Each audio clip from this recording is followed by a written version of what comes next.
On the coast, through the action of sea and of frost, the rocks have been worn into the most fantastic shapes, and the color is peculiar to the serpentine of this district.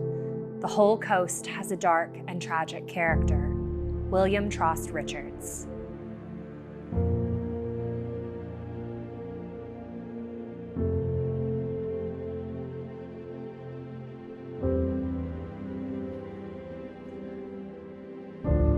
Roaring waves pound against the base of a cliff with such power and ferocity that they can be heard far from the cliff's edge. Golden rays of light kiss the rocks and illuminate the swirling mist that blows off the sea and obscures the view of the continuing coast. This scenery, this place has an otherworldly feeling to it. And there's even more to this than we realize.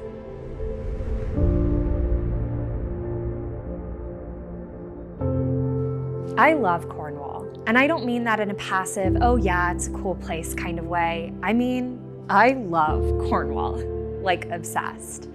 I've been so privileged to have traveled there a few times.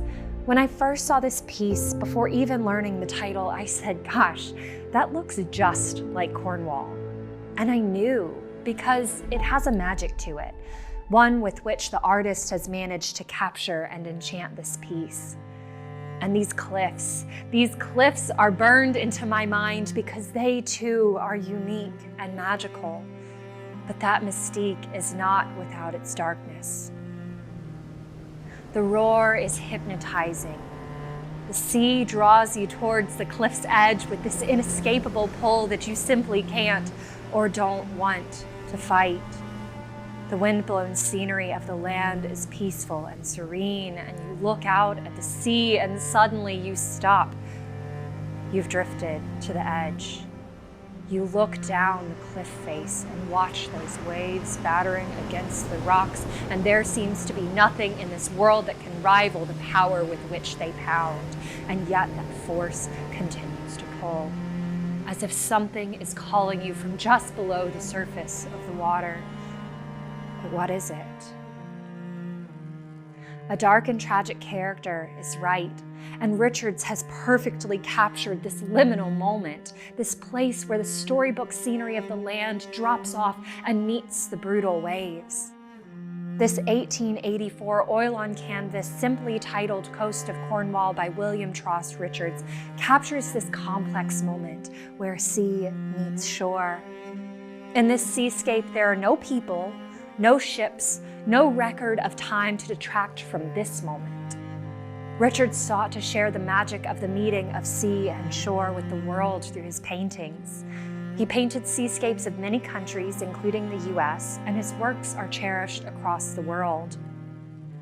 But he didn't start off painting primarily seascapes and littoral scenes, which are scenes relating to the shoreline of a body of water. He began traveling as a young man and worked in landscapes for many years during his adventures. That is, until he and his family returned from a trip to Europe in 1867.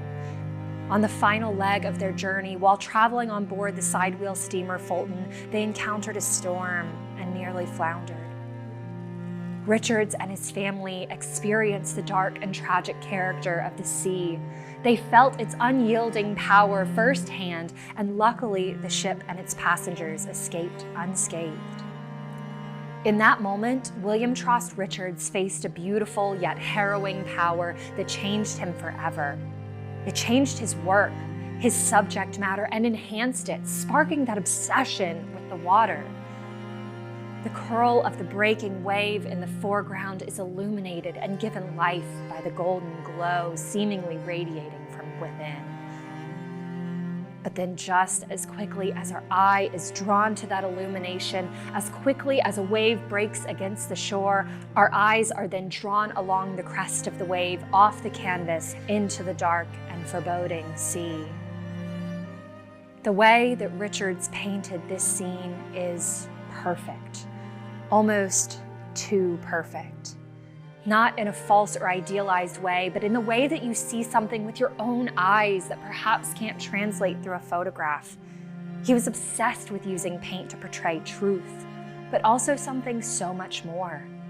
the emotion, the power, the incredible magic that is in the world around us, especially the water. One of Richard's sons once said he stood for hours with arms folded, studying the motion of the sea until people thought him insane. After days of gazing, he made pencil notes of the action of the waves.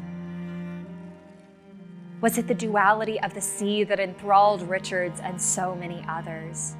The seemingly peaceful lapping at the shore, the mesmerizing sound of the water's ebb and flow, while beneath the waves, beneath the foamy crests, there lay depths untouched by man, filled with creatures beyond our wildest dreams, and a tidal power so tremendous it holds the ability to turn from delicate to deadly in just one moment.